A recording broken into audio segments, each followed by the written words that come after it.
Been thinking about the word enough. Such a small word, yet it seems to decide how so many of us feel.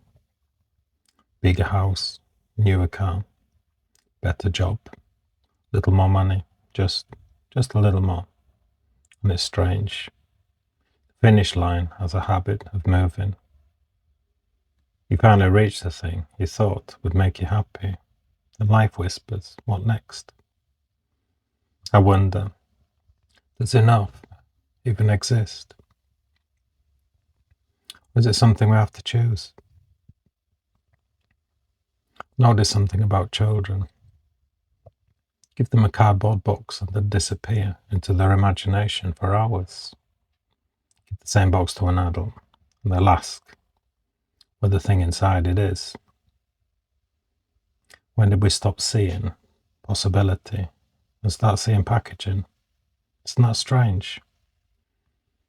I'm not saying ambition is wrong. Without ambition, we wouldn't have medicine. We wouldn't have flight. We wouldn't have discovered so many extraordinary things.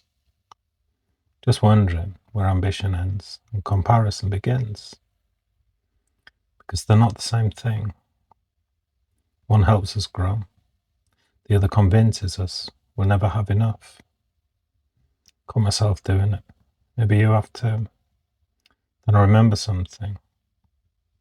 No matter how much we own, we can still only sleep in one bed, eat one meal at a time, hold one person's hand. Maybe life has been trying to teach us that all along. Maybe I've completely misunderstood it.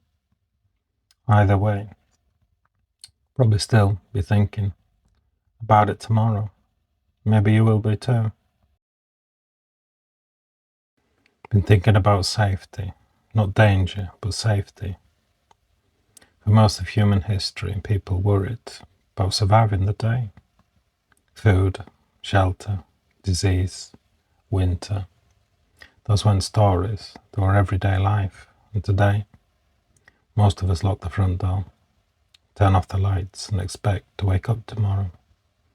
Isn't that something?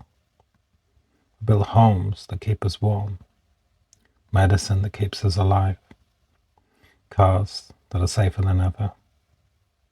We know where our next meal is coming from. So here's the question.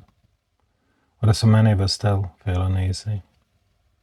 Not all the time, just enough to notice it. Catch myself doing it. Nothing is wrong, nothing has happened, yet my mind goes looking for something. It's almost as if the problem disappears and the man says, "Don't worry, I'll find another one." I wonder if you've ever felt like that. Maybe that's why peace is so difficult. Not because the world refuses to give it to us, because our minds don't always know what to do with it. Think about your best holiday. After a few days, did you really relax? Did your mind start thinking about work, about money? What was waiting when you got home? I've done that more than once. Not strange. Maybe feeling safe, feeling at peace, and the same thing. Maybe we spent years building one, while quietly hoping the other would come with it. Been thinking about that. Because if peace doesn't arrive when life finally becomes safe, where does it come from? Never been more curious about a question than that. So why is it that we often understand the value of something just after it's gone? Place, person, conversation, even a version of ourselves. The time, it all feels so ordinary. Another Sunday, another family meal, another walk, another phone call. And one day, without anyone announcing it, happens for the last time. We don't even know it. Nobody tells you. This will be the last time your child asks you to pick them up This is the last Christmas with everyone around the table. Life doesn't work like that. It just keeps moving. That's why memories become so precious. Because they were perfect. Because we didn't know they were becoming memories. Think about your childhood. There was probably a day you went to play outside with your friends, and none of you realised it would be the last time you ever played together. No goodbye, no ending, just life. Wonder how many moments we're living through right now that one day we'll wish we could have back.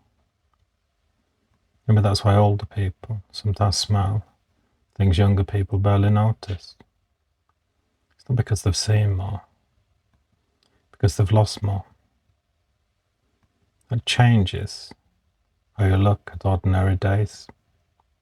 I'm not saying we should live in the past. I'm just wondering if we'd treat today differently if we knew what we'd miss tomorrow. Maybe the most valuable moments in our lives never announce themselves. They simply happen. By the time we realize what they were, they've already become yesterday. So how much of a person I am did I actually choose? Think about it.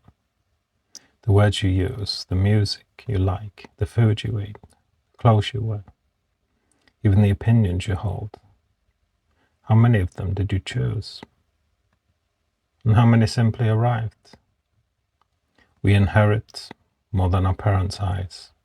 We inherit habits, beliefs, fears, ways of seeing the world. Then school adds a few more. Friends add a few more. And life adds the rest. And one day you wake up and call it me.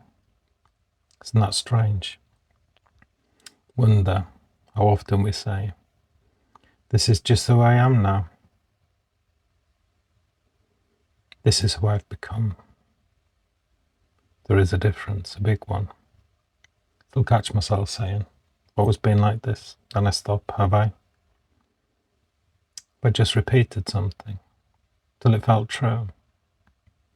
That thought stayed with me. Because if a belief can become part of your identity without you noticing, what else can? But that's why change feels so difficult. Because we're changing our lives. Because we're changing the story we've been telling ourselves for years. And stories have power. Some give us courage. Some give us excuses.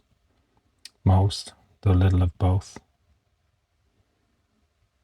I've been thinking about that. Not because I want to become someone else. Because I wonder how much of me I've never actually met, and if that's true, who would I be?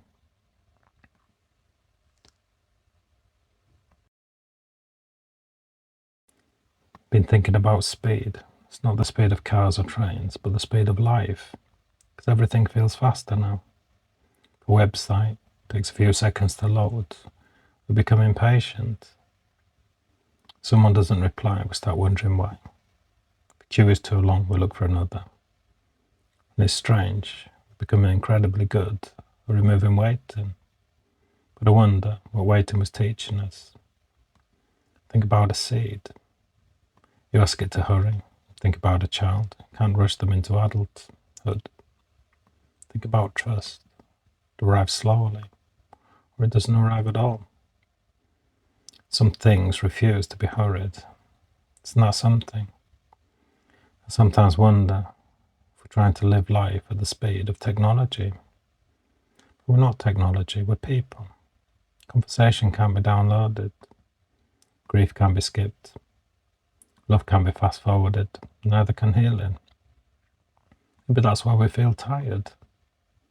It's not because we're doing too much, because we're trying to move faster than we're meant to.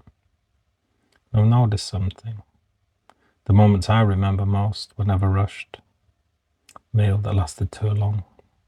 Walk with no destination. Conversation that made me lose track of time. Never looked back on my life and thought, I wish I'd hurried through that. Isn't that strange? I've been asking myself one question. What, the best parts of life, been trying to slow us down all along? Been too busy to notice. Maybe that's why the things that matter the most still refuse to be rushed. Been thinking about waiting. Don't seem very good at it anymore. Stand in a queue, watch what happens. Within seconds, someone reaches for the phone. Waiting for a lift, a train, a coffee, a friend. It's almost as if every empty moment has to be filled, and I wonder why. When I was younger, waiting was just a part of life. Someone said to be there at 3, you waited. If a letter was coming, you waited. If you wanted something, sometimes you waited days or even weeks. Today, we get frustrated. It's not strange. I'm saying life was better. I wouldn't trade modern life. I just wonder what waiting gave us that instant answers never could. Anticipation, patience, time to think, time to change our minds. Some of the biggest decisions I've ever made didn't happen in the moment. They just happened. Sometimes waiting isn't a waste of time. Sometimes it's where clarity lives. Notice something else. The older I get, the less I remember the things I got instantly. But I remember the things I had to wait for. The holiday that took years to save for. Phone call I've been hoping for. The day someone finally came home.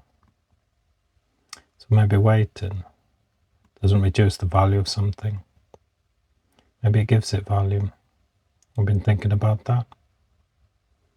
Because perhaps the hardest part of waiting isn't waiting itself, it's believing that something worthwhile is still on its way.